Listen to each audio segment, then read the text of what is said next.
RP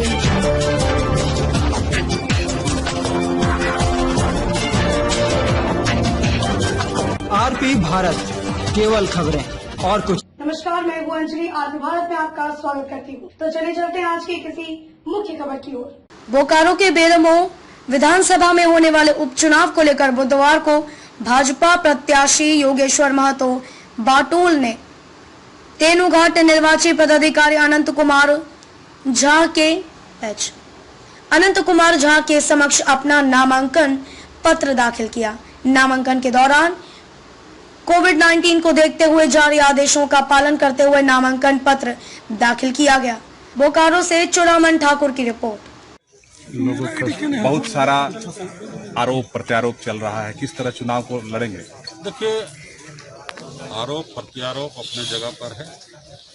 हमने पिछले 5 साल और उसके बाद पहले 2005 से 2009 बेरमो विधानसभा में जो हमने काम किया है वो हम समझते हैं कि 70 साल के इतिहास में इस 10 साल को माइनस कर दिए तो बेरमो जीरो था।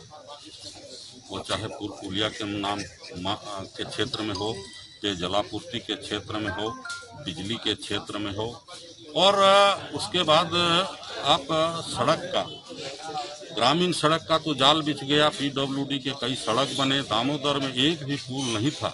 इस 2 कार्यकाल में हमने 5 पुल बनवाया। खांजो नदी में एक पुल नहीं था। खांजो नदी में आज 6 पुल है। आज श्यामलता नदी में एक पुल नहीं था, 3 पुल है। गरगा जैसा जगह। और जो हमारे अभी जरीडी प्रखंड में 42 किलोमीटर पीडब्ल्यूडी का रोड बन रहा है। अभी दांतू से जो आपको चलकरी तक होते हुए करगली गेट तक और सिल्ली साड़म से लेकर के कठारा तक का जो पथ बन रहा है, उसमें 3 पुल के साथ हम सीधे तौर पर बेरमो बिल्कुल ग्रामीण क्षेत्र से कटा हुआ था। कोयलांचल जो 3 है वो बिल्कुल छटा हुआ था। वो आज जोड़ने का लेकिन विधायक जी, आप इतना उपलब्धि का काम गिनाए तो जनता फिर आपको पिछले बार नकार दी। पुल के नाम पे लड़ना चाह रहे हैं। आखिर जनप्रतिनिधि इसलिए भी लोग भेजते हैं चुन करके कि क्षेत्र के जो अपेक्षित विकास है वो विकास का काम सरजमीन पर उतरे और सुशासन हो, शांति हो। हमारे 2 कार्यकाल में बेरमो के अंदर में शांति रहा है, सुशासन रहा है।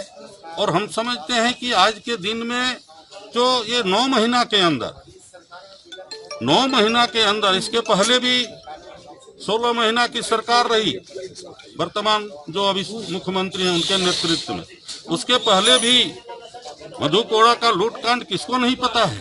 तो ये सारे लोग जो है लूट के लिए इस राज्य में राजनीति करते हैं, विकास का कोई काम नहीं करते हैं। लेकिन यदि कोई करता है तो जब तक एनडीए का सरकार बना है तब इस क्षेत्र का विकास हुआ है झारखंड का। लेकिन एक चीज कैसे बचिएगा ये बताइए ना, भीतर घाट से कैसे बचिएगा बेरमो विधानसभा में? नहीं, कोई भीतर घाट नहीं है। अभी हम लोग एनडीए इंटैक्ट हैं और हम समझते हैं कि ठीक है, अपेक्षा।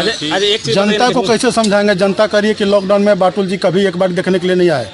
देखिए, जनता पूरी तरह से आज उत्साहित है और वो 3 तारीख का इंतजार कर रही है। आने दीजिए 3 तारीख को आप हम सबको पता चलेगा कि जनता क्या चाहती है। विकास की बात कर रहे हैं, केंद्र में और राज्य में आपकी सरकार थी, लेकिन बेरमो जो माइंस पे चलता है उसमें एक भी माइंस नहीं खुलवा सका, क्यों? तो माइंस में जो प्रक्रियाएं हैं, जो कानूनी प्रक्रियाएं हैं, एनओसी लेना, पर्यावरण का जो एनओसी लेना, जो सिस्टम बनाया गया है ग्राम सभा से उसकी स्वीकृति लेना, वो सिस्टम के आधार पर कई अड़चनें थी। उस अड़चनों को पार करते हुए हम समझते हैं कि अंतिम पायदान में है। तो हम समझते हैं कि अभी जो मोदी का ये कार्यकाल है, केंद्र का जो कार्यकाल है मोदी 2 का, इसमें निश्चित रूप से ये 3 कोलियरियां खुलेगी और बेरमो का भविष्य, नया भविष्य दिखाई पड़ेगा। 2024 के पहले 2023 के साथ हम लोग चुनाव लड़ रहे हैं। पिछला बार गठबंधन नहीं हो पाया था, जिसके चलते परिणाम थोड़ा विपरीत आया था।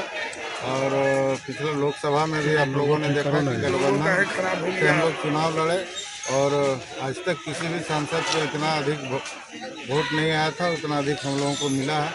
इसलिए निश्चित तौर पर हम लोगों का गठबंधन चुनाव जीतेगा और यूपीए का जो गठबंधन है जो सरकार नई सरकार बनी है उनकी विफलताओं का भी फायदा हम लोगों को मिलेगा। कैसे फायदा मिलेगा सांसद जी? लॉकडाउन में बाटुल जी कहीं नजर नहीं आए, जनता का कहना है। लॉकडाउन में सरकार की क्या भूमिका रही इस पर हम लोग प्रश्न लगाए। व्यक्तिगत की बात नहीं है, हम लोगों ने अपना भी भूमिका निभाया, लेकिन सरकार बिल्कुल सोया रहा लॉकडाउन में। हमारे मजदूर परेशान रहे, हमारे मजदूर दूसरे राज्य से आने में कितनी समस्या हुई वो आप लोगों ने देखा। और उन्होंने घोषणा भी किया था कि हमारे मजदूर आएंगे तो हम राज्य में ही काम देंगे, लेकिन एक भी मजदूर को रोजगार विधानसभा का चुनाव व्यक्ति एक भी विशेष आदमी पे को होता है। रोजगार नहीं मिला, बल्कि सारे मजदूर फिर से वापस जाने के लिए मजबूर हो गए। तो उनकी विफलताओं का फायदा हम लोग को मिलेगा। तो आप मतलब कहने का मतलब है सर कि आते हैं तो इसका असर कितना होगा चुनाव में? वो आप लोग देखे हैं, जनता हम कितने जनता के बीच में हैं, वो सभी लोग जानते हैं।